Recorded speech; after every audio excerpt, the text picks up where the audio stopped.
प्रिय मित्रों एवं मेरे सभी सहपाठियों और ख़ास करके मेरे विद्यार्थियों और साथ में सभी शिक्षक महोदय, आप सबों से मैं एक बात गुजारिश कर रहा हूँ और एक बात आप लोगों के संदर्भ में मैं अपने ज्ञान के अनुसार आपको बताना चाह रहा हूँ।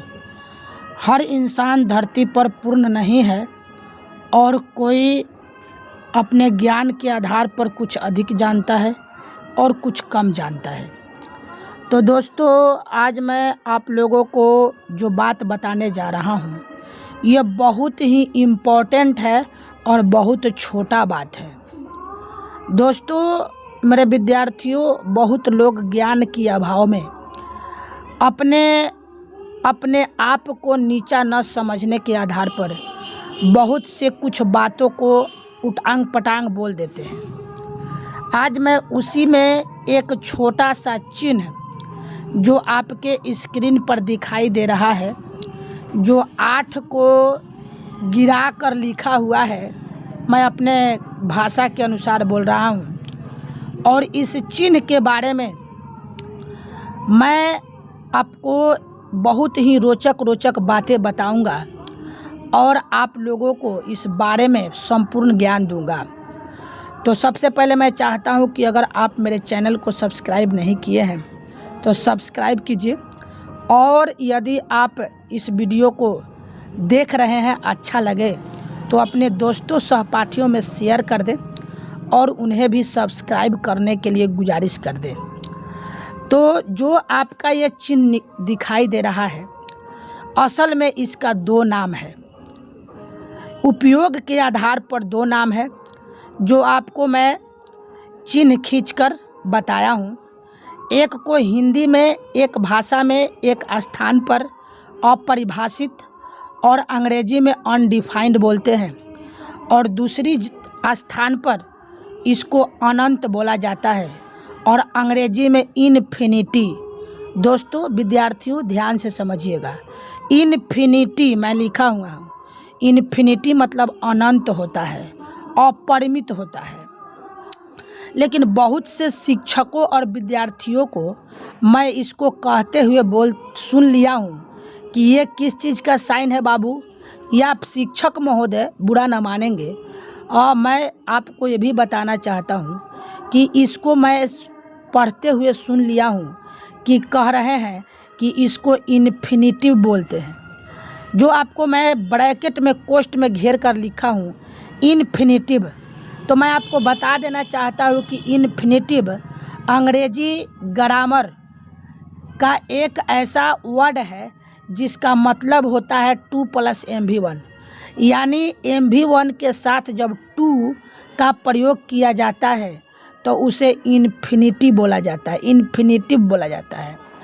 इन्फिनिटिव जिरंड पार्टिसिपल एक ट्रांसलेशन के बुक में ग्रामर में भी एक चैप्टर पढ़ना है, उसके अंतर्गत इन्फिनिटिव होता है। मित्रों, इन्फिनिटिव गणित में नहीं होता है, गणित में इन्फिनिटी अनंत होता है।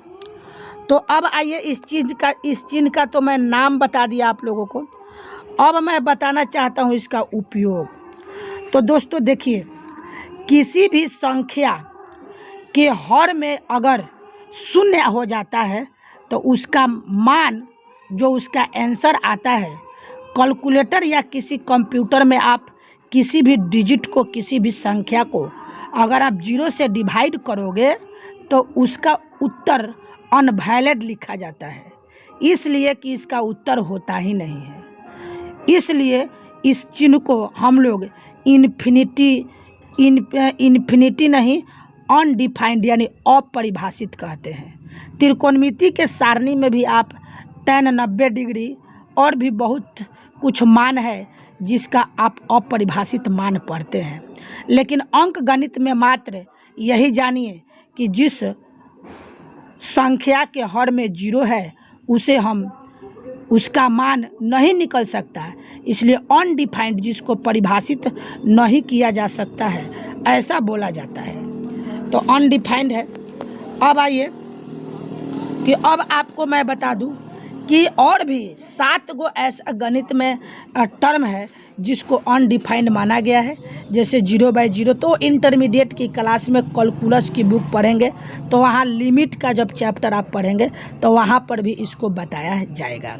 तो मित्रों, फिलहाल अभी माध्यमिक स्तर तक आप इतना ही जानें कि किसी भी डिजिट के हर में डिनोमिनेटर में अगर 0 है तो उसका मान नहीं निकलता और उसका मान अनडिफाइंड होता है, जिसको इस साइन द्वारा सूचित किया जाता है। जैसे 9/0, 5/0, 8/0, -2/0 मैं लिखा हुआ। अब एक और इम्पोर्टेंट बात आप लोगों को यह बताना चाहता हूँ कि अगर कहीं अनडिफाइंड सिंबल लिखा हुआ है और अगर उसका उपयोग हमें करना है डिजिट में, अनडिफाइंड के जगह अनडिफाइंड साइन के जगह अगर डिजिट में करना है, तो वहाँ पर बाबू, वहाँ पर विद्यार्थियों 1/0 या -1/0 किसी को आप रख सकते हैं, आपका काम हो जाएगा। तो यह हुआ अनडिफाइंड का सिंबल। अनडिफाइंड किस स्थिति में बोला जाएगा। अब आइए कि इन्फिनिटी किस स्थिति में बोला जाएगा। तो दोस्तों, बहुत सी संख्या पद्धति में बहुत से ऐसे संख्या होते हैं जिसको हम लोग जब परिभाषा लिखते हैं तो वहाँ डॉट डॉट करके, मतलब बहुत संख्याएं हैं जिसका अंत नहीं है, अनंत है, उसको अंतिम संख्या लिखा ही नहीं जा सकता है। तो उस स्थिति में हम लोग डॉट करके जो सिंबल देते हैं, इस सिंबल का प्रयोग करते हैं, वहाँ पर इसका नाम इन्फिनिटी होता है। फिर बता देता हूँ, इन्फिनिटी बोलिएगा, हिंदी में अनंत बोलिएगा, अपरिमित बोलिएगा, लेकिन इन्फिनिटिव मत बोलिएगा, क्योंकि infinitive is the chapter of the grammar and translation. English का ये वर्ड हो जाता है, नॉट मैथमेटिक्स, गणित का नहीं होता है। ध्यान दीजिएगा इस बात पर, बार बार इसको जोड़ दे रहा हूँ। तो मित्रों, विद्यार्थियों, इस बात को समझिए कि इसको यहाँ पर इन्फिनिटी बोला जाएगा, यहाँ पर अपरिभाषित नहीं बोला जाएगा, क्योंकि ये अपरिभाषित नहीं है, संख्याएं अनंत होती है, यहाँ पर अनंत होता है। तो दोस्तों, बताइएगा कमेंट करके कि जो मैंने एक छोटी सी टॉपिक, एक छोटा सा सिंबल को हमने जो उपयोग किया है, आपको कैसा लगा।